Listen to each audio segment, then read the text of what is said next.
அப்துல் ஒரு பிரமாதமான சமையல்காரர். அவரு சுல்தான் மியா ஹோட்டல்ல தந்தூரி செஞ்சுக்கிட்டு இருந்தாரு. எனக்கு ஒரு தந்தூரி பார்சல் கொடுங்க. இதோ தந்துடுறேன். அப்துல் என்ன, உங்க கையால செய்யற தந்தூரியை பத்தி சொல்லவே தேவையில்ல. நானும் நிறைய ஹோட்டல்ல தந்தூரி சாப்பிட்டிருக்கேன். ஆனா உங்க கையில இருக்கிற கைப்பக்குவம் வேற எங்கேயுமே கிடையாதுண்ணே. நன்றி. என்னுடைய தந்தூரி உங்களுக்கு பிடிச்சிருக்கே, அதுவே சந்தோஷம். அப்துல் பல வருஷங்களா இதே ஹோட்டல்ல தான் வேலை பார்த்துட்டு இருந்தாரு. எல்லாமே நல்லபடியா போயிட்டு இருந்தது. அப்புறம் ஒரு நாள் சுல்தான் மியாவோட பையன் ஹப்சல் ஹோட்டலை பாத்துக்கிற பொறுப்பை ஏத்துக்கிட்டான். தம்பி, உங்க ஹோட்டல் தந்தூரி உண்மையிலேயே சூப்பரே. ஆ ஆ எனக்கு தெரியும். நிறைய கஸ்டமர்ஸ் அப்துல் அண்ணன் தந்தூரி பத்தி பாராட்டுறாங்க. இத கேட்டுட்டு அப்துல் சிரிச்சாரு. அவருக்கு ஹப்சல் மைண்ட்ல இருக்கிற குறுக்குத்தனமான புத்தி என்னன்னு தெரியாது. ஹப்சல் என்ன யோசிச்சு வச்சிருந்தான்னா, அதாவது அவன் தந்தூரி கவுண்டரை பெருசாக்கலாம்னு நினைச்சான். இன்னும் நிறைய சமையல்காரங்களை வைக்கணும்னு நினைச்சான். அப்துல் அண்ணன், இன்னும் நீங்க சில சமயக்காரங்களுக்கு உங்களை மாதிரி தந்தூரி செய்ய கத்து கொடுக்கணும். அது என்னன்னா, நான் தந்தூரி கவுண்டரை பெருசாக்க போறேன். அப்பதான் என்னால நிறைய ஆர்டர் எடுக்க முடியும். நிச்சயமா தம்பி, நான் எல்லா சமயக்காரங்களுக்கும் சொல்லி கொடுக்கறேன். இத கேட்டதும் ஹப்சல் சந்தோஷப்பட்டான். கொஞ்ச நாளைக்கு அப்புறம் தந்தூரி கவுண்டர் பெருசாச்சு. இன்னும் 2 சமையல்காரங்க அந்த கவுண்டருக்கு வந்துட்டாங்க, அல்தாஃப் அப்புறம் அர்பாஸ். இப்போ என்ன கவனமா பார்த்து கத்துக்கங்க. என்ன மாதிரியே நல்லா தந்தூரி செஞ்சீங்கன்னா கஸ்டமர்ஸ் உங்களையும் பாராட்டுவாங்க. அப்துல் அவங்க 2 பேருக்கும் தந்தூரி எப்படி செய்யறதுன்னு நல்லா கத்து கொடுத்தாரு. கொஞ்ச நாள்லயே அவங்க 2 பேரும் அப்துல் மாதிரி தந்தூரி செய்ய கத்துக்கிட்டாங்க. எனக்கு நம்பிக்கை இருக்கு, பகல்ல இந்த ஹோட்டல் 2 மடங்கும் ராத்திரியில 4 மடங்கு வியாபாரம் நடக்கும். உங்க வாக்கு நிறைவேறட்டும் அப்துல் அண்ணே. அப்துல் அவங்க 2 பேருக்கும் நல்ல மனசோட தந்தூரி செய்யறது எப்படின்னு கத்து கொடுத்தாரு. ஆனா அப்சல் ரொம்பவே தந்திரமானவன். அவன் மைண்ட்ல பணம் சம்பாதிக்கிறது மட்டும்தான் குறிக்கோளா இருந்தது. அதனால அவன் புது கோழி பண்ணக்காரர் கிட்ட ஒப்பந்தம் பண்ணிக்கிட்டான். இந்த கோழி பண்ணக்காரன் அப்சலுக்கு செத்து போன கோழிங்களை குறைஞ்ச விலைக்கு விற்க ஆரம்பிச்சான். அதனால அப்சலோட லாபம் அதிகமாச்சு. தந்தூரி கவுண்டர் பெருசா இருந்ததுனால கஸ்டமர்ஸும் அதிகமாயிட்டாங்க. எல்லாமே நல்லபடியா தான் போயிட்டு இருந்தது. ஆனா ஒரு நாள் அப்துல் அன்னைக்கு அந்த ஹோட்டல்ல ராத்திரி பகல்னு பார்க்காம இருந்தாரு. அப்பதான் அந்த ஹோட்டலோட முதலாளி சுல்தான் அங்க வந்தாரு. கண்ணா அப்சல், ஹோட்டல் எப்படிப்பா போயிட்டு இருக்கு? நல்லா போகுதுப்பா. அது சரி, நம்ம கோழி வாங்குற பண்ணைய மாத்திட்டேன்னு கேள்விப்பட்டேன். ஆமாப்பா, இந்த புது பண்ணக்காரரு குறைஞ்ச விலையிலேயே கோழிகளை நம்மளுக்கு சப்ளை பண்றாரு. அப்படியா? அது எப்படி? ஏன்னா அந்த கோழிங்க ஏற்கனவே செத்து போனதுங்க. அரே அல்லா, ஏன்பா இந்த மாதிரி அநியாயத்தை செய்யற? இது பாவம்பா. இந்த பாவத்தை செய்யாத. அவ கொடுக்கற தந்தூரி சாப்பிட்டு யாருக்காவது உடம்பு சரியில்லாம போச்சுன்னா அப்புறம் அந்த அல்லாஹ் நம்மள மன்னிக்கவே மாட்டாரு கண்ணா. அப்படியெல்லாம் எதுவும் நடக்காதுப்பா. எல்லா ஹோட்டல்காரங்களும் இப்படிதான் செய்யறானுங்க. என் ஃப்ரெண்ட்ஸ் ஹோட்டல் எல்லாம் இப்படிதான் நடக்குது. இது வரைக்கும் எந்த நோயும் வந்ததில்ல, இனிமேலும் வராது. உனக்கு அறிகுறி சொல்ல வேண்டியது என்னுடைய கடமை. அதுக்கப்புறம் உன்னோட விருப்பம். இனிமே இந்த ஹோட்டல் உன்னோடையது. நீ தான் இதுக்கு முதலாளி. நல்லதோ கெட்டதோ அது எல்லாம் உன் கையில தான் இருக்கு, சரியா? சுல்தான் சார் அங்க இருந்து கிளம்பி போனாரு. அவங்க பேசினது எல்லாத்தையும் அப்துல் கேட்டுட்டாரு. கொஞ்ச நேரம் பொறுத்து அவரும் அவங்க வீட்டுக்கு போயிட்டாரு. ராத்திரி முழுக்க அப்துல் இதே விஷயத்தை பத்தி யோசிச்சுட்டு இருந்தாரு. ஜனங்க உயிரோட விளையாடுற இடத்துல நான் இனிமே வேலை செய்ய மாட்டேன். இது ரொம்பவே பாவம். ஆனா முதலாளி பையன் நான் சொல்றத கேட்க மாட்டாரு. பேசாம இந்த வேலையை விட்டுடலான்னு எனக்கு தோணுது. இப்ப அப்துல் என்ன யோசிச்சாருன்னா, சுல்தான் ஹோட்டல்ல சமைக்கிற வேலையை விட்டுடலான்னு யோசிச்சாரு. மறுநாள் காலையில அவரு ஹோட்டலுக்கு போனாரு. நேத்துக்கு நீங்க பேசுனதை நான் கேட்டுட்டேன். இனிமே இங்க வேலை செய்யறதுக்கு என் மனசாட்சி உறுத்துது. நான் இந்த ஹோட்டலை விட்டு போறதா முடிவு பண்ணிட்டேன். நல்லது. நீ என்ன நினைச்ச? நீ போயிட்டேன்னா இந்த ஹோட்டலை மூடிடுவேன்னு நினைச்சியா? அதான் இல்ல. ஆனா இதுக்கு மேல உனக்கு எந்த ஹோட்டல்லையும் வேலை கிடைக்காது. அது உறுதி அப்துல்லண்ணே. அத நான் ஏத்துக்கிறேன். வேலை இல்லாம நான் இருந்துருவேன். இந்த மாதிரி ஏமாத்தி சம்பாதிக்க நான் விரும்புறேன். அப்துல் இப்படி சொல்லிட்டு அங்கிருந்து போயிட்டாரு. அவரு நிறைய ஹோட்டல்ல வேலை தேடி அலைஞ்சாரு. ஆனா அவருக்கு வேலை எங்கேயும் கிடைக்கல. ரொம்ப நொந்து போய் ஒரு நாள் அவரு தன்னோட நண்பன் முஸ்தபா சைக்கிள் கடையில உட்கார்ந்துருந்தாரு. என்னப்பா ஆச்சு? இன்னைக்கு வேலை கிடைக்கலையா? இல்ல நண்பா, என்ன பண்றதுன்னு எனக்கு தெரியல. தந்தூரி பண்ற வேலையை தவிர வேற எந்த வேலையும் எனக்கு தெரியாது. வேற வேலை செய்ய சொல்லி உன்னை யார் சொன்னது? நான் என்ன சொல்ல வரேன்னா, நீயே சொந்தமா ஒரு தந்தூரி கவுண்டரை ஓபன் பண்ணா என்ன? அவ்வளவு பணம் என்கிட்ட இல்ல. தந்தூரி ரொம்ப விலை அதிகம். அது மட்டும் இல்லாம ஹோட்டல் வேணும் இல்ல, அதுக்கு வாடகை, இதுக்கெல்லாம் நான் எங்க போறது? உன்னுடைய எல்லா கேள்விக்கும் ஒரே ஒரு பதில் தான், கொஞ்ச நேரம் வெயிட் பண்ணு. முஸ்தபா 2 பழைய சைக்கிள் ரிம் எடுத்துட்டு வந்தாரு. அப்புறம் அதுல ஹோல்ஸ போட்டு ஒரு கம்பியை போட்டாரு. இந்தா ரெடி ஆயிடுச்சு. என்ன இது? புரிய வைக்கிறேன். முஸ்தபா கிட்ட ஒரு தள்ளி வண்டி இருந்தது. முஸ்தபா அந்த கைவண்டிக்கு மேல இருந்த மரத்தை உடைச்சு எடுத்தாரு. அப்புறம் இந்த தந்தூரை அந்த கைவண்டியில ஃபிக்ஸ் பண்ணாரு. இப்போ இதுக்கு கீழே அடுப்பு கறிய பத்த வை. அப்புறம் இத சுத்தி சுத்தி தந்தூரி பண்ண. அடேங்கப்பா, இது ரொம்ப நல்லா இருக்கே. இதை எப்படி யோசிச்ச? உனக்கு உதவி செய்யணும்னு நினைச்சேன், அதான் யோசனை தானா வந்துருச்சு. நன்றி நன்றி நண்பா. மறுநாள்ல இருந்து முஸ்தபா அந்த கைவண்டியில தந்தூரி விற்க ஆரம்பிச்சாரு. தந்தூரி செய்யறதுல முஸ்தபா கை தேர்ந்த ஆளு. ஆனா அவர்கிட்ட ஹோட்டல் இல்ல, அதனால அவரோட தந்தூரி விலையும் ரொம்ப குறைவா தான் இருந்தது. முஸ்தபாவோட தள்ளுவண்டி தந்தூரி கடையில கஸ்டமர்ஸ் கூட்டம் எப்பவுமே இருந்துகிட்டே இருந்தது. அதே சுல்தான் ஹோட்டல்ல ஃபுட் ஆபீசர்ஸ் வந்து செக் பண்ணாங்க. அப்புறம் செத்து போன கோழியை சமைச்சு விற்கிறதுனால அவங்களோட ஹோட்டலுக்கு சீல் வச்சுட்டாங்க.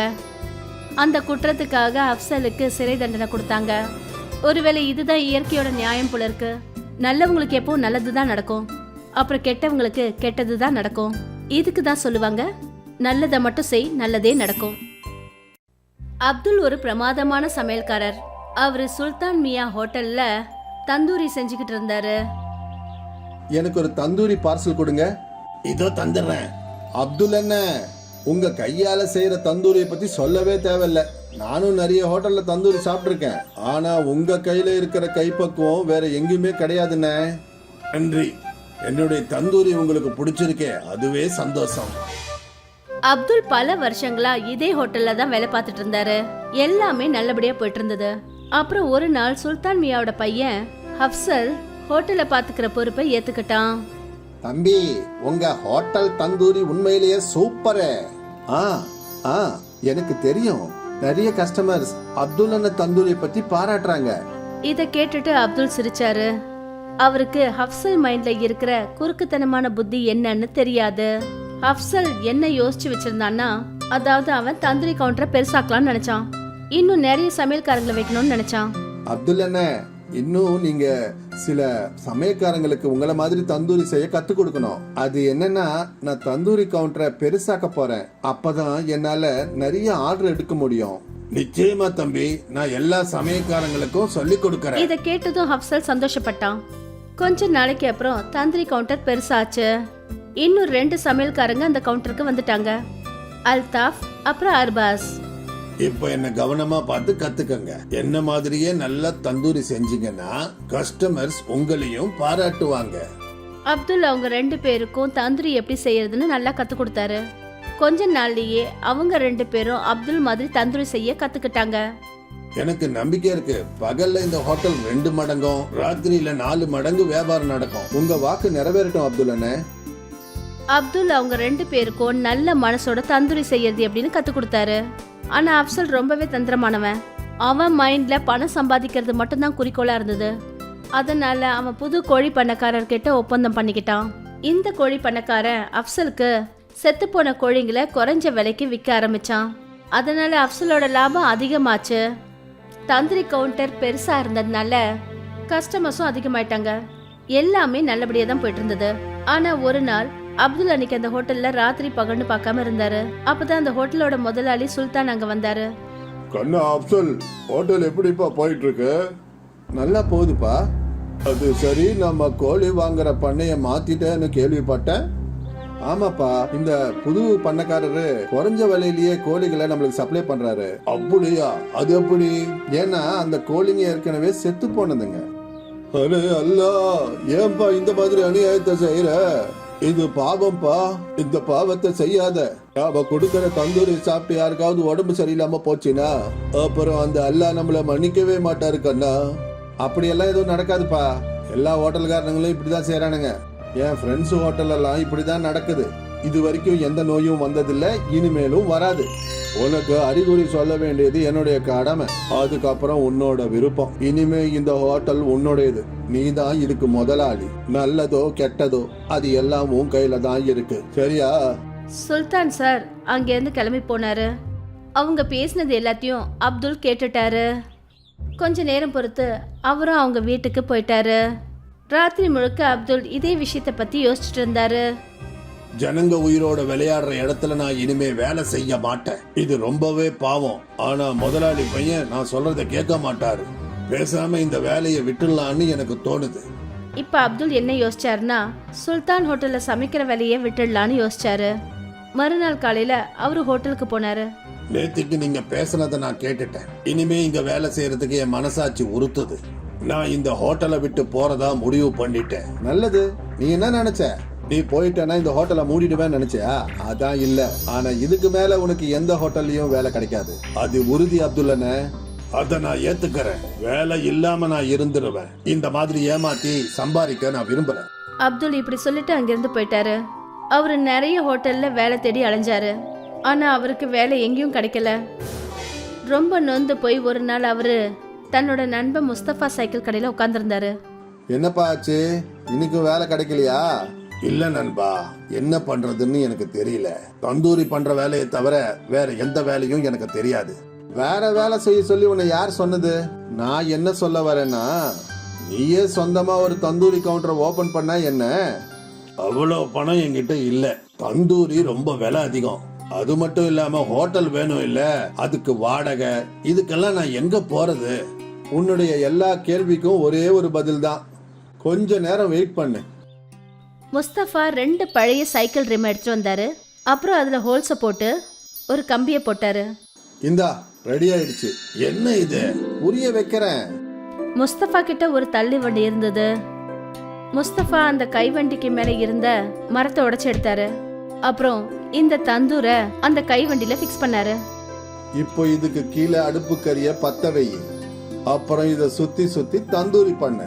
அடேங்கப்பா, இது ரொம்ப நல்லா இருக்கே. இதை எப்படி யோசிச்ச? உனக்கு உதவி செய்யணும்னு நினைச்சேன். அதான் யோசனை தானா வந்துருச்சு. நன்றி நன்றி நண்பா. மறுநாள்ல இருந்து முஸ்தபா அந்த கைவண்டியில தந்தூரி விற்க ஆரம்பிச்சாரு.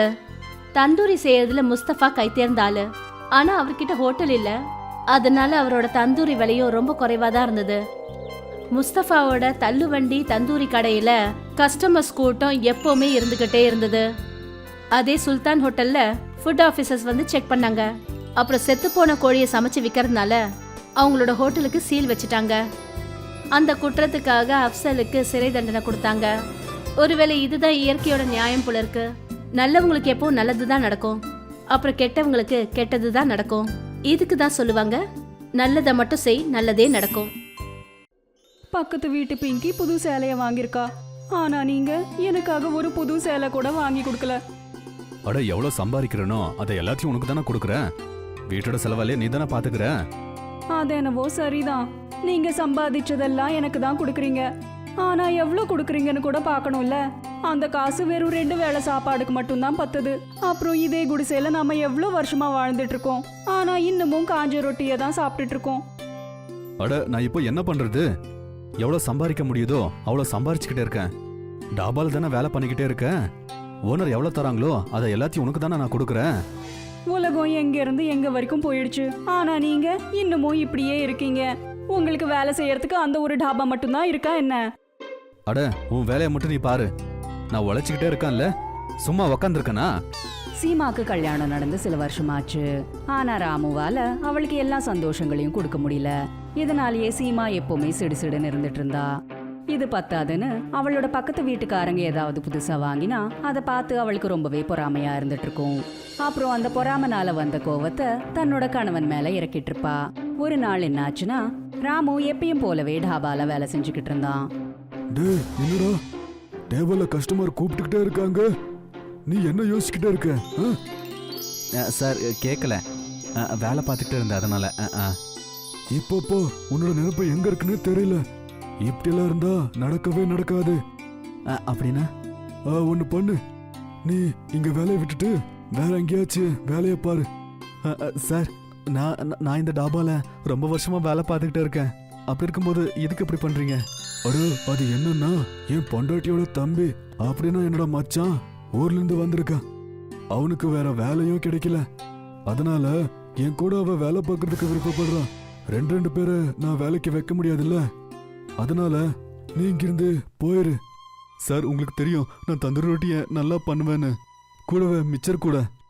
அடா அது எனக்கு தெரியும், மிச்சரால தான் கஸ்டமர் எல்லாம் இங்க அதிகமா வந்துகிட்டே இருக்காங்கன்னு.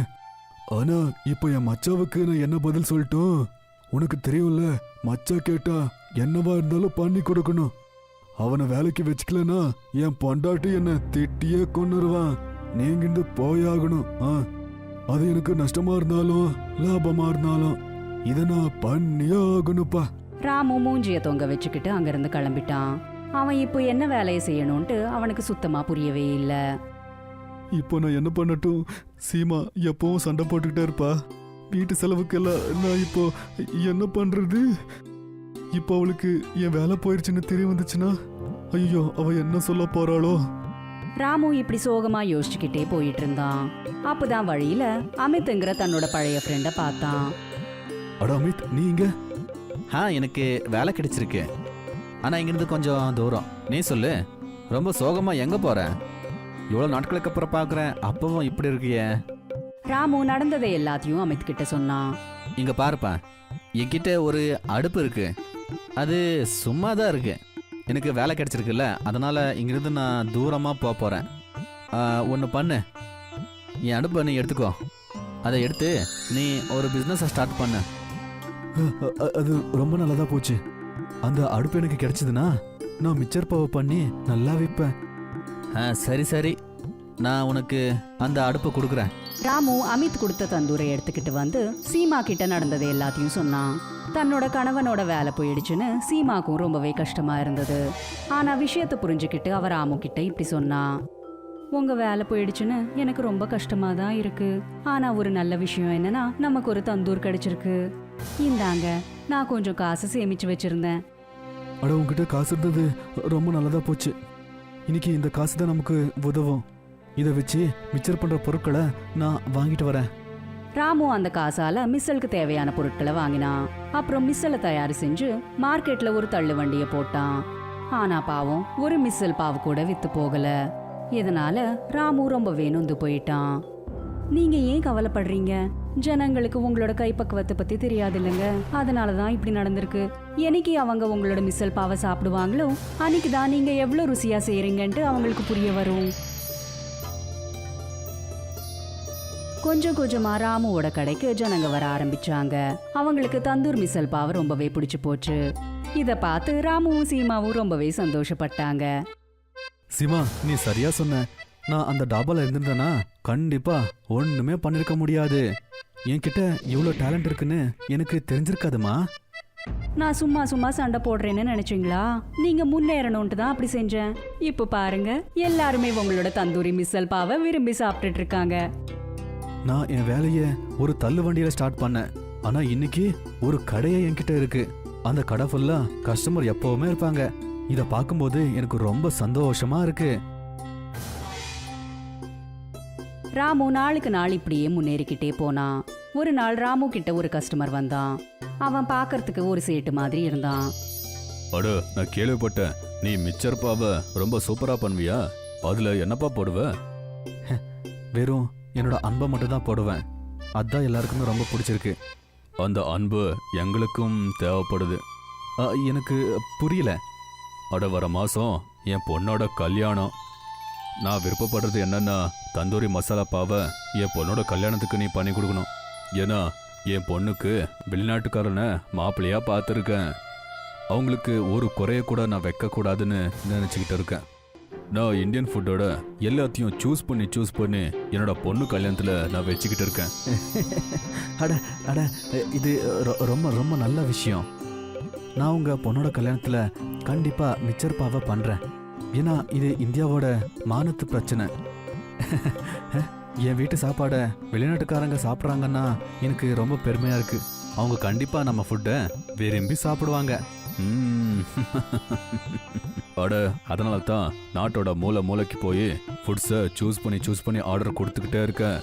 அவங்களுக்கு இந்தியானா என்னன்னு காட்டணும். நீங்க கவலைப்படாதீங்க, இதுக்கு நான் உங்களுக்கு கண்டிப்பா உதவி பண்ணுவேன். ராமு சேட்டோட பொண்ணு கல்யாணத்துல தந்தூரி மிசல் பாவை செஞ்சான். அது அந்த கல்யாணத்துல சூப்பர் ஹிட் டிஷ் ஆயிடுச்சு. எல்லாருமே அவனோட தந்தூரி மிசல் பாவை விரும்பி சாப்பிட்டாங்க. எல்லாருமே அந்த மிசல் பாவை பாராட்டினாங்க. இப்போ ராமுவோட வியாபாரம் தூர தூரம் வர பரவிடுச்சு. இப்போ ராமுக்கு நிறைய சிட்டிஸ்ல கடைகள் இருந்தது. குட்டிப்பபுரம் கிராமத்துல ராம்லால்னு பேர் கொண்ட ஒரு ஆள் இருந்தாரு. அவர் கிராமத்துல வண்டி கடை போட்டு அதுல பானிபூரி வியாபாரம் பண்ணாரு.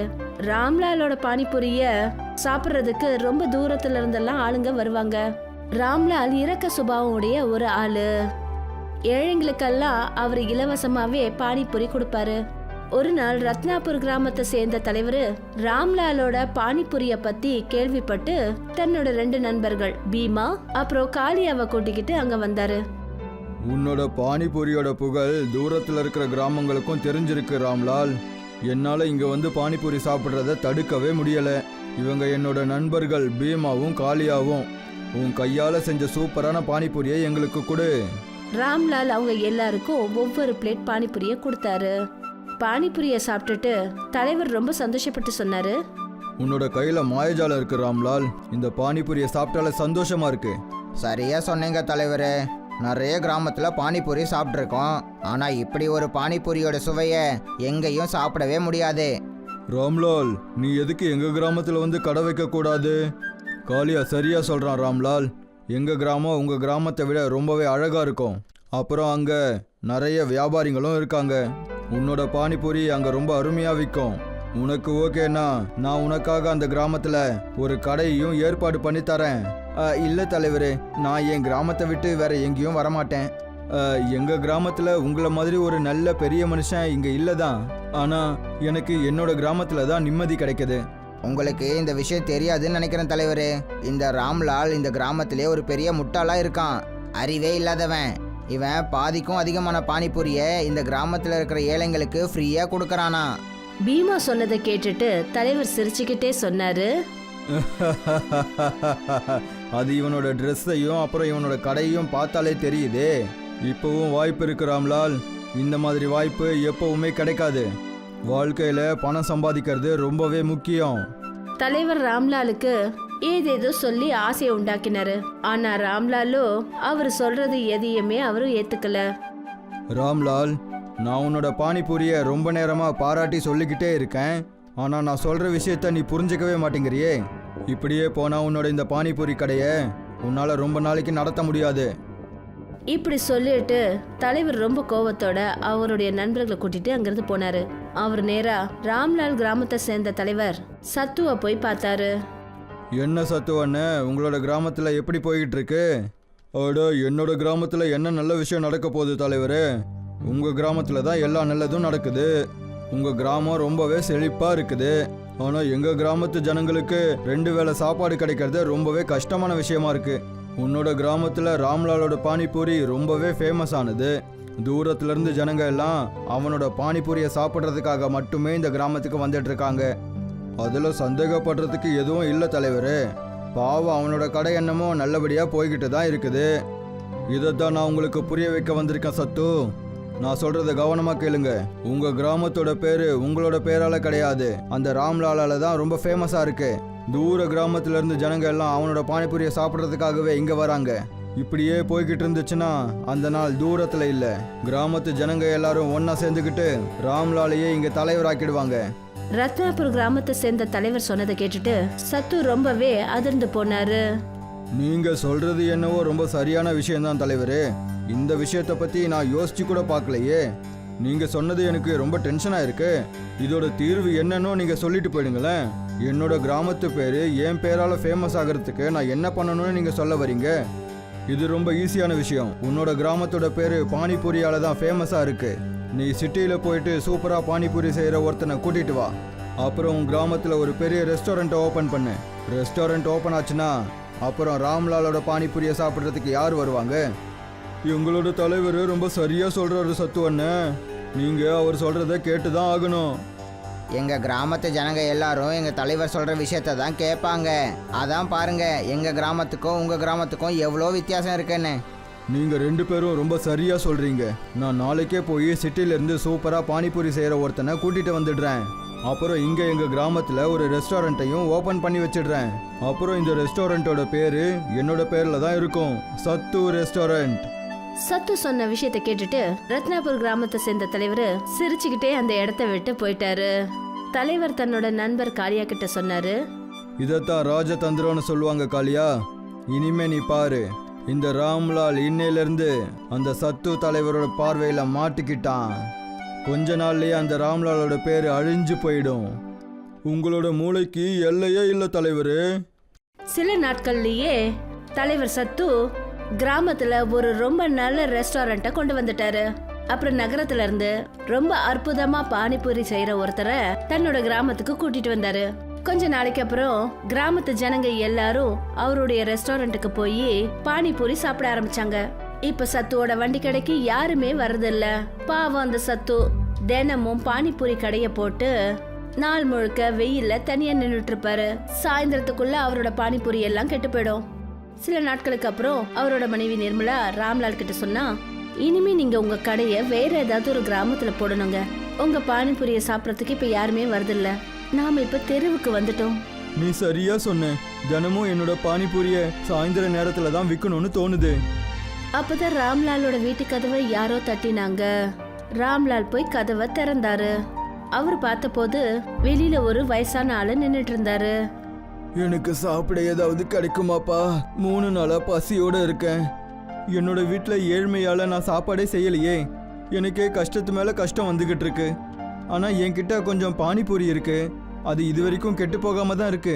சரி கொடுப்பா, எனக்கு அதையே கொடு. ராம்லால் பானிபூரிய அந்த வயசான ஆளு கிட்ட கொடுத்தாரு. கொஞ்ச நேரத்துல அந்த வயசான ஆளு ராம்லால் கொடுத்த எல்லா பானிபூரியையும் சாப்பிட்டுட்டாரு. அப்புறம் அவரு ஒரு மூட்டைய ராம்லால் கிட்ட கொடுத்தாரு. இது என்னது? இது மண்ணுப்பா. இது உன்னோட வாழ்க்கையே மாத்திடும். மண்ணு என்னோட வாழ்க்கையை எப்படி மாத்தும்? இது மாய மண்ணுப்பா. நீ நாளையிலிருந்து தந்தூர்ல தான் பானிபூரிகளை செய்யணும். ஆனா அது எப்படி? நீ உன்னோட காதை கிட்ட கொண்டு வாப்பா. அந்த வயசான ஆளு சத்துவோட காதுல ஏதோ ஒன்று சொல்லிட்டு போனாரு. மறுநாள் சத்து அந்த வயசானவர் சொன்ன மாதிரி கிராமத்துக்கு மத்தியில தன்னோட கடையை போட்டு நின்னுட்டு இருந்தாரு. அப்புறம் தந்தூரை சூடாக்கி சின்ன சின்ன பூரி பண்ணாரு. அத சூடு பண்றதுக்காக அவர் அந்த மணல அடுப்புல போட்ட உடனே கொஞ்ச நேரத்துல நிறைய பூரிங்க தானாவே நல்லா ரெடி ஆயிடுச்சு. அதோட வாசனையால கிராம ஜனங்க எல்லாரும் அந்த கடைக்கு வந்து நின்னுட்டாங்க. ராம்லால் அண்ணன், உங்களோட பானிபூரியில வாசனை சூப்பரா வருது. சீக்கிரமா எனக்கு உங்களோட பானிபூரியை கொடுங்க. அப்புறம் கொஞ்ச நேரத்திலேயே அதுவும் சாயந்தரத்துக்குள்ள ராம்லாலோட பானிபூரி எல்லாமே வித்து போச்சு. அதுக்கப்புறமா தினமும் இதே மாதிரி நடந்தது. ராம்லால் தந்தூர்ல பூரிய பண்ணுவாரு. ஆனா அவரு அந்த பானிபூரிய சூடு பண்றதுக்காக மாய மணல போட்டதும் கிராமம் முழுக்க அங்க ஒண்ணு கூடிடும். கிராமத்துல தலைவரோட ரெஸ்டாரண்ட்டுக்கு நான் இங்க தான் வர ஆரம்பிச்சது. ரொம்பவே நொந்து போய் சத்து ரத்னாபுர் கிராமத்தை சேர்ந்த தலைவரை கூப்பிட்டாரு. இந்த ராம்லால் தந்தூர்ல எப்படி பானிபூரி செய்யறான்னு தெரியவே மாட்டேங்குது. என்னோட ரெஸ்டாரண்ட் சாப்பாடு எல்லாம் வீணா போகுது. நீங்க சொல்றதுக்கு முன்னாடியே நான் ராம்லாலோட வீட்டுல நல்லா கவனமா பாத்துக்கிட்டு தான் இருந்தேன். நான் என்ன தெரிஞ்சுக்கிட்டேன்னா அவனோட தந்தூர் ஒரு மாய தந்தூரா இருக்குது. அவன்கிட்ட மாய மண்ணும் இருக்கு. அவன் அந்த மாய மண்ணை அந்த தந்தூருக்குள்ள போட்ட உடனே பானிபூரியோட வாசனை மொத்த கிராமத்திலயும் பரவ ஆரம்பிக்குது. அப்படின்னா போ, அந்த மண்ணை என்கிட்ட கொண்டு வந்துட்டா. நீங்க சொன்ன மாதிரியே செய்யறேன். மறுநாளே பீமாவும் காளியாவும் யாருக்கும் தெரியாம அந்த மணல் மூட்டையை திருடிட்டு வந்தாங்க. சத்துவும் அதே மாதிரி பானிபூரிய செய்யணும்னு நினைச்சாரு. ஆனா அவரு அந்த மணலை தந்தூர் அடுப்புல போட்டதும் திடீர்னு தந்தூர் அடுப்பு வெடிச்சிருச்சு. அந்த வேலையை செஞ்சவங்க எல்லாரும் அங்கேயே அடிபட்டு விழுந்தாங்க.